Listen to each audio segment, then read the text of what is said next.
Corona virus का नया स्वरूप ओमिक्रॉन से दुनिया भर में दहशत फैल गई है। कोरोना का ये वेरिएंट दक्षिण अफ्रीका से निकलकर 17 देशों में पहुंच गया है।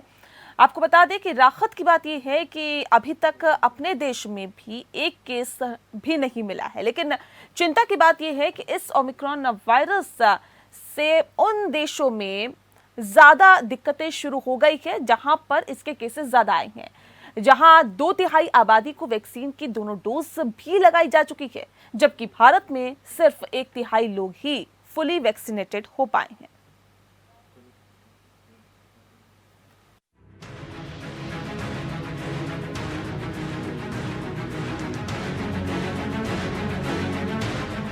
जानकारों का मानना है कि कोरोना का नया स्वरूप ओमिक्रॉन देश में तीसरी लहर ला सकता है। इसे डेल्टा वेरिएंट से 6 गुना ज्यादा ताकतवर बताया जा रहा है, लेकिन दूसरी लहर का कहर झेलने के बाद भी न तो सरकार न ही आम लोगों में कोई जागरूकता नजर आ रही है। दिल्ली के मुख्यमंत्री अरविंद केजरीवाल ने केंद्र सरकार से अंतर्राष्ट्रीय उड़ानों पर तुरंत रोक लगाने की मांग की। भगवान करे कि ओमिक्रॉन वायरस इंडिया में ना आए, और लेकिन अगर वो आता है तो एक जिम्मेदार सरकार होने के नाते हमारा फ़र्ज़ है कि हम अपनी सारी तैयारियां पूरी कर लें उससे निपटने के लिए। तो आज मैंने सभी विभागों के जो भी संबंधित विभाग हैं उनके साथ मीटिंग की और उससे निपटने के लिए जो तैयारियां करने की ज़रूरत है उनका जायजा लिया।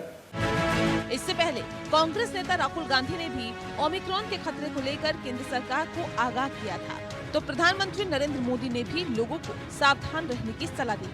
दुनिया के कई देश उड़ानों पर पाबंदी लगा चुके हैं, फिर भी ब्रिटेन में 14 से ज्यादा मामले सामने आए हैं। दक्षिण अफ्रीका के अलावा हांगकांग भी ओमिक्रॉन से प्रभावित है। हैरानी की बात यह है कि इससे प्रभावित 17 देशों में से ज्यादातर में आधी से ज्यादा आबादी बल्कि 3/4 आबादी को वैक्सीन की दोनों डोज लगाई जा चुकी है, जबकि भारत में महज 30% लोगों को ही वैक्सीन की दोनों डोज लग पाई है। ऐसे में तीसरी लहर आने पर इसका असर भी भयावह हो सकता है। ऐसे में जब 5 राज्यों में चुनाव होने हैं और शादी ब्याह का मौसम है, तब बेहद सावधानी की जरूरत है। चुनाव वाले राज्यों में वैक्सीन के सबसे ज्यादा डोज उत्तर प्रदेश में दिए गए हैं। 15 करोड़ से ज्यादा डोज देकर उत्तर प्रदेश टॉप पर है। हालांकि आबादी और हर व्यक्ति के लिए जरूरी 2 डोज के गणित से देखा जाए तो ये 30% आबादी से ज्यादा नहीं है। उसके बाद महाराष्ट्र, पश्चिम बंगाल और मध्य प्रदेश है। हालांकि इन राज्यों की आबादी में ज्यादा है, इस वजह से यहाँ डोज भी ज्यादा दिए गए हैं। पिछले कई महीनों से केरल और महाराष्ट्र में ही सबसे ज्यादा नए केसेस मिल रहे हैं। देश के कुल संक्रमण के मामलों में से आधे तो केरल से ही है। नए केस और एक्टिव केस के लिहाज से इन राज्यों को ज्यादा खतरा है। तकलीफ की बात यह है कि हमारे देश की राजनीतिक पार्टियां जनता की आपदा में भी राजनीति के अवसर तलाशती है। प्रधानमंत्री नरेंद्र मोदी के जन्मदिन पर एक ही दिन में 1 करोड़ से ज्यादा का लक्ष्य हासिल किया गया, लेकिन सितंबर के बाद से देश में वैक्सीनेशन की रफ्तार धीमी हो गई। सितंबर में करीब 23 करोड़ डोज दिए गए थे। पिछले 30 दिन में देश में लगभग 16 करोड़ डोज दिए गए।